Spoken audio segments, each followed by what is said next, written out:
여러분도 분명 이런 경험이 있으실 겁니다. 꽃집에서 예뻐 보이는 식물을 사서 집에 왔는데 어떻게 키우라 했는지 잘 기억이 안 나서 그냥 내가 물 마실 때마다 식물도 목말라 보여서 조금씩 주고 또 마시다 남은 물 있으면 한번 주고 이런 식으로 물을 주며 키워본 경험 말입니다.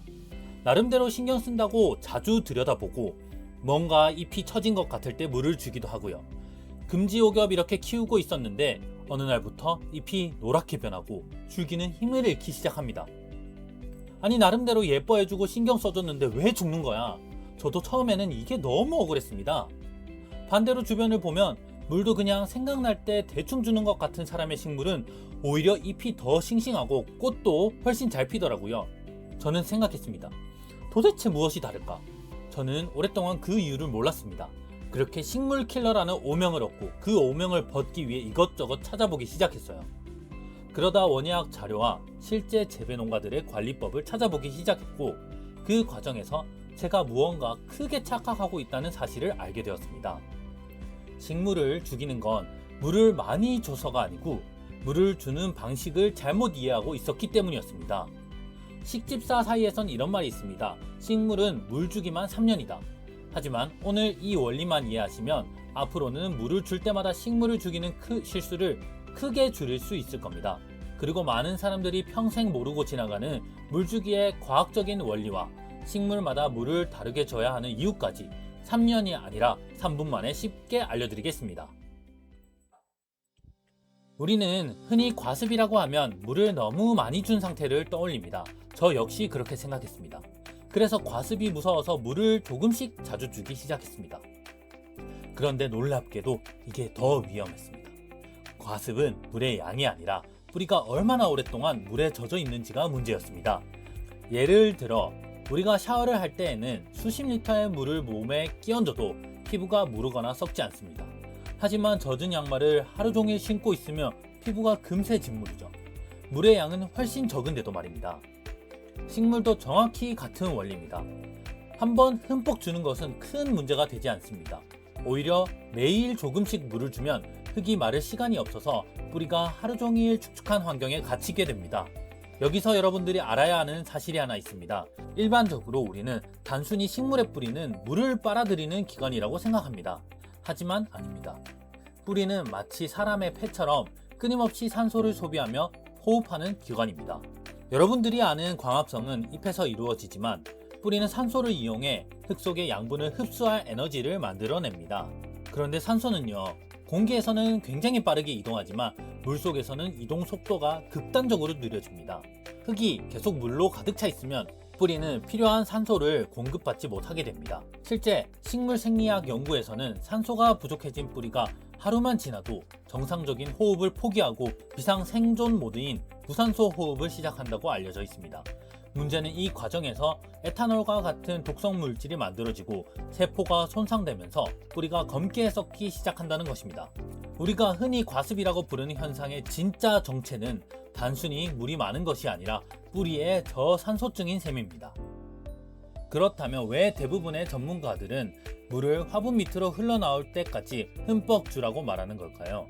저도 이 부분이 이해되지 않았습니다. 저렇게 많이 주면 영양분도 다 빠져나가는 것 아닌가? 라는 생각도 했습니다. 그런데 공부를 해보니 전문가들이 이렇게 말하는 이유는 전혀 다른 곳에 있었습니다.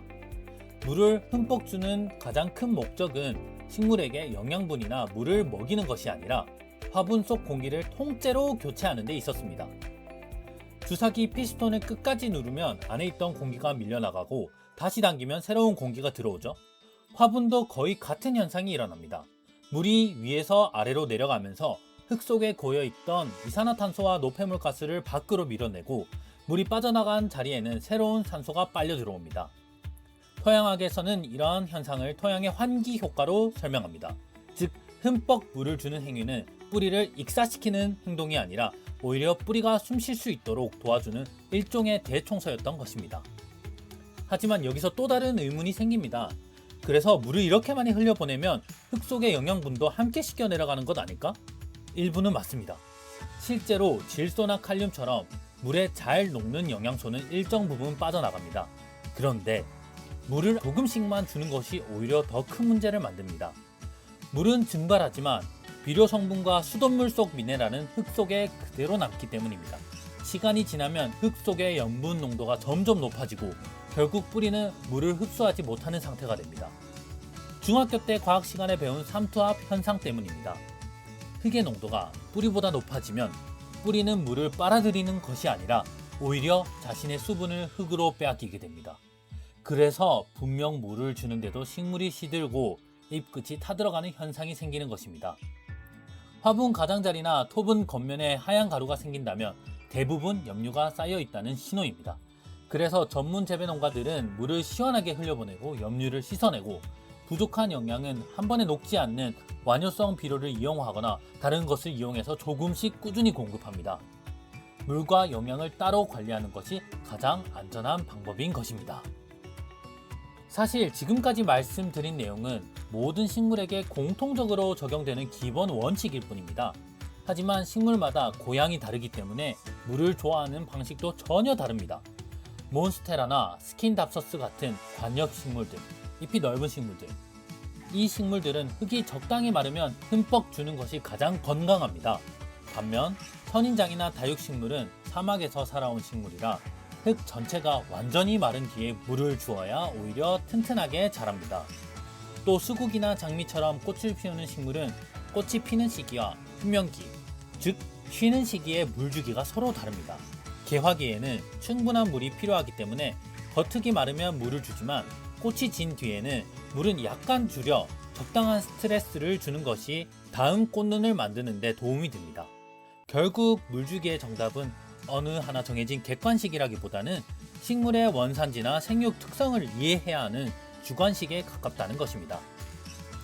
오늘 내용은 딱 3가지만 우선 기억하시면 됩니다. 첫째, 날짜나 주기를 너무 믿지 말고 흙을 보고 물을 주라는 것입니다. 손가락 한 마디 정도 넣어서 속 흙이 말랐는지 확인하는 습관이 가장 정확합니다. 나무젓가락이나 다른 도구들을 이용하셔도 좋습니다. 둘째, 물을 줄 때에는 화분 밑으로 시원하게 흘러나올 때까지 충분히 주고 받침대에 고인 물은 오래 두지 말고 바로 버려주세요. 셋째, 흠뻑 물을 준 뒤에는 완효성 비료를 이용해 영양을 천천히 보충해 주는 것이 가장 안전합니다. 저도 예전에는 물을 많이 줘서 식물이 죽는 줄만 알았습니다. 하지만 원리를 알고 보니 문제는 물의 양이 아니라 식물의 특성과 흙의 상태를 이해하지 못했던 물주기 방식에 있었습니다. 오늘은 물주기의 가장 기본이 되는 과학적인 원리를 알려드렸습니다. 하지만 사실 식물마다 물을 주는 시기와 흙 배합, 계절별 관리법은 모두 다릅니다. 다음 영상에서는 관엽식물, 다육식물, 꽃식물처럼 종류별로 언제 물을 줘야 하는지, 또 어떤 흙을 써야 하는지 초보자도 바로 따라할 수 있는 실전 물주기 방법을 더 자세히 알려드리겠습니다. 여러분은 지금 어떤 식물을 키우고 계신가요? 또 물주기를 하면서 가장 어려웠던 점이나 여러분만의 물주기 꿀팁이 있다면 댓글로 공유해주세요. 좋은 방법은 함께 배우고 어려운 문제는 다음 영상에서 하나씩 다뤄보도록 하겠습니다. 오늘 영상이 도움이 되셨다면 구독과 좋아요도 부탁드립니다.